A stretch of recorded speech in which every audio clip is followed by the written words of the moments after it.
Do you like Loot Mama Khora? So am I. After all, her fourth ability, Strength Doom, not only hang up all those enemies, but you can also use its augment to increase the drop chance of the Q enemy, which means by this will be so effective for a farming setup. And because of this, you can see that almost every time when you play Khora Prime or even the neutral Khora, we will always using the farming setup. Well, not surprising, and I like it a lot. But doing the same things again and again and again, not only it will make you dull, but it may also feel a bit boring. That's why I was thinking about, can I try to make a different setup for Khora Primes? I was so boring that I tried to look through all the abilities, and one ability raised up my attention, Whipclaw. You see, Whipclaw is a good Warframe ability that can deal heavy damage. But due to the fact that we'll be so focused on the farming setup, we somehow just put a little bit effort on Whipclaws only. But if let's say I want to min-max Whipclaw damage, can endure the damage high enough for all those enemies? In the end, I did make out a Whipclaw build for my Khora Prime, and surprisingly, the damage it can do are quite heavy enough that not just crossfire enemies, but even those VIPs, which most of the time you can see, which is Acolytes, can't even stand a chance. But how do I create this kind of strong build? That's what we're trying to take a look in this video. So without further ado, let's hop right into it. If you remember one of my previous video which mentioned about the melee combo counter, you know that Whipclaw is under the same category as the other 4 abilities, which is Blaze Storm, Landslide, Slash Dash, and Shattering Lash. Compare Whipclaw with the other 4 Warframe's abilities, you know that Whipclaw got its own good side and the bad sides. The good side is that Whipclaw can build combo more effectively compared to Slash Dash and Shattering Lash.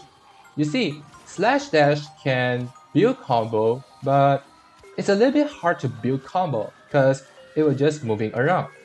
While Shattering Lash, it can't even build combo at all. Now, imagine that if we try to build to max 12x combo, what it will become? Slash Dash and Shattering Lash still not able to do enough damage. It's not just one shot, but it can only barely doing 2 shots or even not even doing enough damage at all. This is what actually Whipclaw already good at. And for the bad side, compared to Blaze Storm and Landslide, you realize a major problem, energy problem. You see, Blaze Storm costs actually quite cheap, especially you almost guarantee Ash is in an invisible state, so your costs are always at the lower side.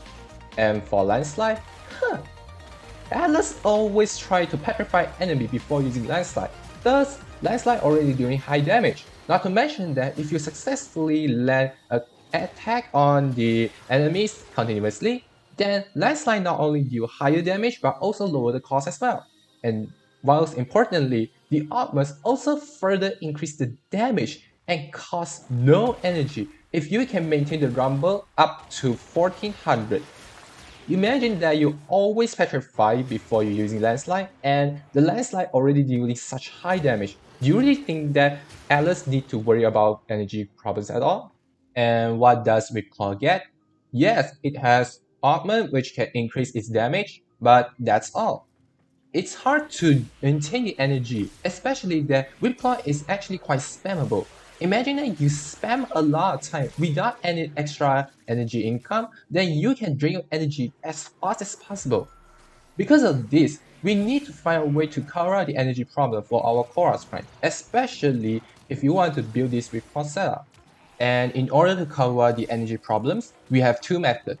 The first one is trying to increase the efficiency in order to decrease the energy cost. Unfortunately, my Khora Prime setups here are actually more focused on the shield gating setup, which means by I do not want to lower the energy cost too much. Otherwise, when I really need to shield gating, then the conversion are not enough for me to get enough shield. Thus, I don't think that increase the efficiency will be a good part. That's why we still going with the second method, which is what most people were using the most, which is abilities. And for the abilities that we'll be using, these 2 will be the abilities that most of us will always being used all the time. The first one being Protea's Dispensary. You see, Dispensary can give you energy orb, health orb, and ammo pickup. But now, we need to focus on the energy side. Relying on the energy orb is still not enough. That's why we also pair out with Equilibrium mods as well as Synset mods in your companions. Not only Equilibrium will allow you to gain energy by picking up health orb, but the Synset mods in the companion set allow you to even pick up health orbs even when you're in full health. By this method, we'll be able to get energy from both health and energy orb. That's why in most of the time, you can see that in our Khora farming setup here, we always try to use Dispensary, as this is the best method for us to use for. But for my condition here, I got two problems. You see, for my Whipclaw setup build here, I decided to not go into the camping build. This also means that the 4th ability Stranger Dome will not gonna be helpful at all, as the dome would just stay put at there, but I will be just moving around, so why would I need to use that? And most importantly, I also still want to keep her 3rd ability, Venari. That's why, if I want to subsume off the abilities, I should put it into the 4th slot. Unfortunately, as you can see here, for my farming setup here, I already got Dispensary in my 3rd ability, which not allowing me to have the same ability in the different ability slot. That's why I was forced to use the 2nd Warframe abilities, Spectrorage. Spectrorage is actually not that bad at all. You see, Spectrorage did need its augment in order for itself to give us extra energy orb if we kill enemies inside the mirror.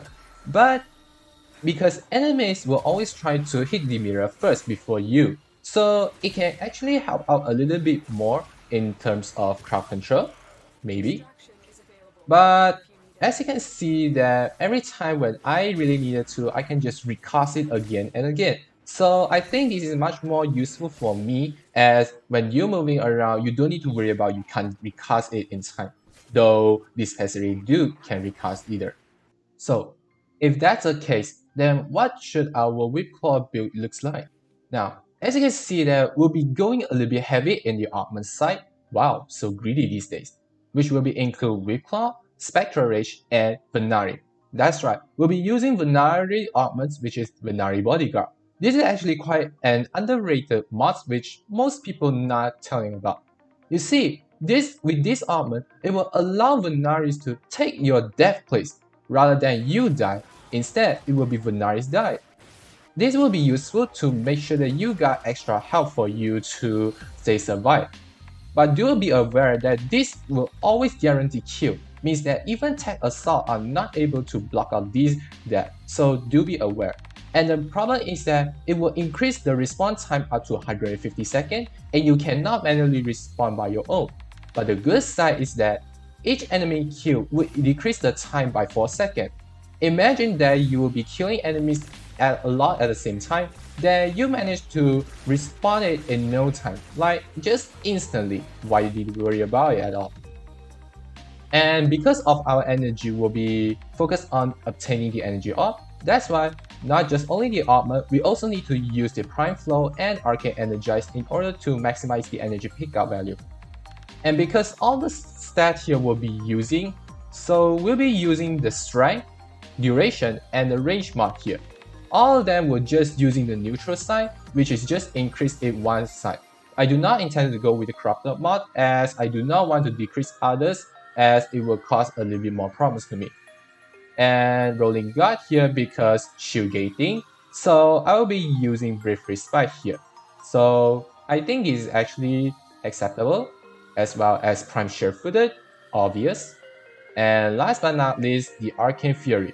You can use Arcane Avenger and Combat Discipline, but I think I do not want to go with that side, especially now we just focus on the shield gating, so Arcane Fury is already enough. Especially now our strength is in the positive side, I guarantee that Whipclaw can do even much damage than you can usually do in your farming setup. Now, Khora Prime build is indeed a successful one, but what about our melee weapon? As Whipclaw will still require a Statstick. You can go with any melee weapons you want, but in this case I'm using Kratos. Thanks to the evolution perk it has initially, we can able to hope that our melee combo can build up much faster thanks to all these evolution perks. So that if let's say you cannot build combo in time with your Whipclaw, then using Kratos will give you the same result but much faster. And you can also gain the extra particle velocity here so that you can move even faster. This also means that rather than go with Naramon, we can go with something else. And in this case, I'm going with the honorary focus skill. Mainly because we still have no such way to strip armors. We have no Warframe abilities nor extra melee weapon slot here to go with the armor stripping method. So I can go with the honorary focus skill, thanks to the Caustic Strike, which can allow me to armor strip. And also Magnetic Flare allow me to strip away this shield as well.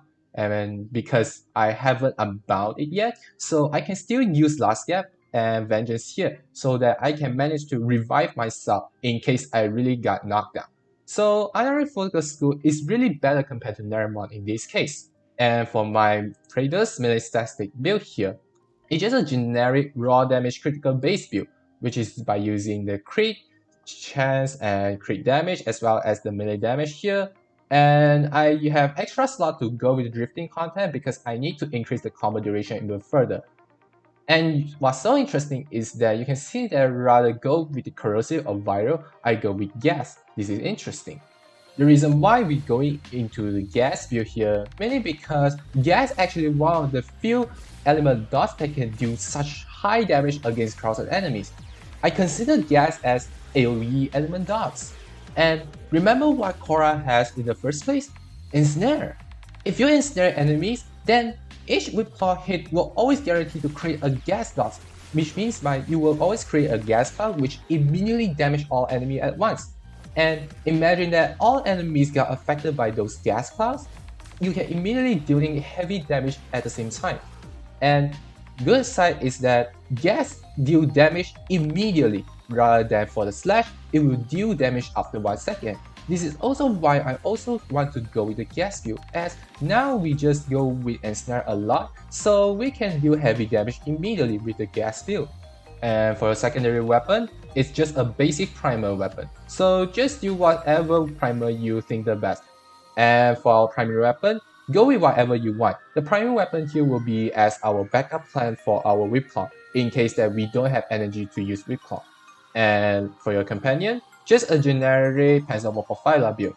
Especially, Panzer Profiler can also shoot out those Viral Quill, which also proc the Viral procs easily, so that our Whipclaw can deal high damage enough to those enemies. So, not problem at all. I guess you all know that Panzer Profiler is the best companion, right? And there you have it, my Khora Prime's Whipclaw set build. To be honest, Whipclaw is one of the few abilities are actually quite strong enough that can skill quite high that it can immediately take down enemies at once. Unfortunately, because people will just use the farming style for Khora Primes, so you're really not able to see people will just use this setup a lot of time, let alone to see that this kind of build. Especially, why does someone really want to keep Venaris here? Well, now you know it. But then again, I try to build this to make sure that I can have more safetiness, a little bit like backup plans, so that in case that everything got messed up, I still have something else to save me out from the pinch. And so how you think about it? I guess it is good, right? So whip them with a claw and shred them into pieces. If this is your first time watching, why not leave a like and subscribe to my channel so that you won't miss out any newest contents from me. Why not leave your comments down below if you got any ideas or thoughts you want to share with all of us. And that's it from me, and as always, I will see you all next time. Bye bye!